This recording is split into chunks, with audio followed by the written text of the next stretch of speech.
containers moving, and we're not reaching out to the communities that need the jobs to bring them in and train them.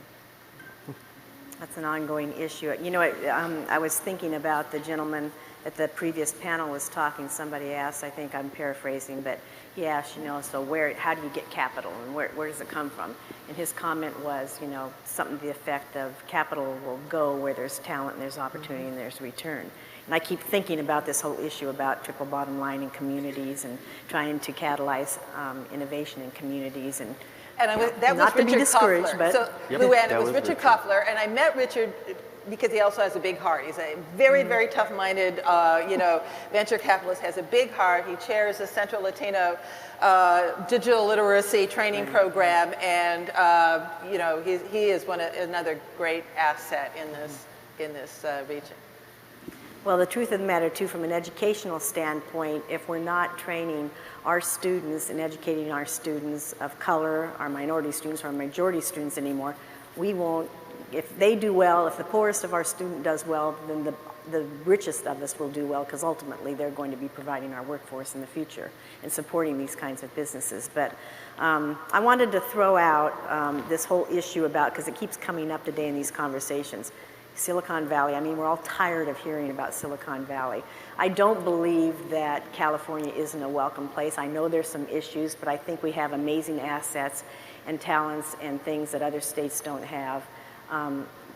What do you think? Do you think there's anything missing in the Los Angeles area and the basin that needs to exist? I mean, capital certainly is an issue that's come up all day.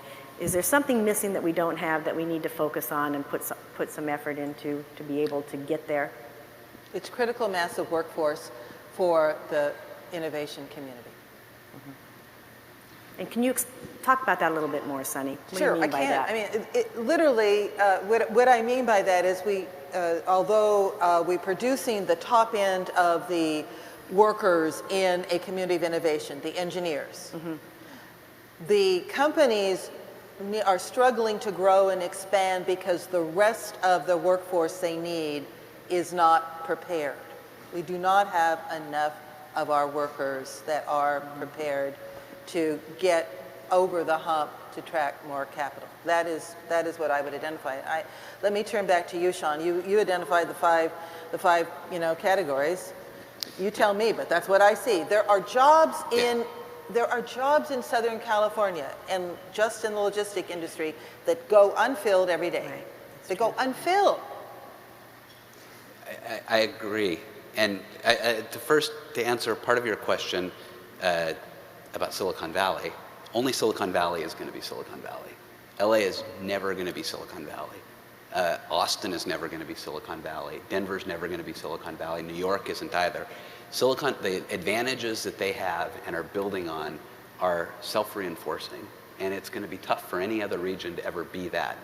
But that said, that does not mean that Los Angeles cannot be a technology powerhouse in its own right in the areas where it has strengths.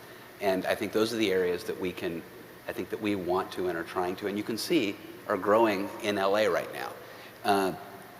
To look at some of at the Chamber, we launched a new technology center this year called the Bixel Exchange. And what we did before we did that is we went out and started interviewing folks in the technology community. We just wanted to find out if we looked at what did we have, where were our strengths and where are our weaknesses in LA, in the LA area generally, what are they? And some of the things that came back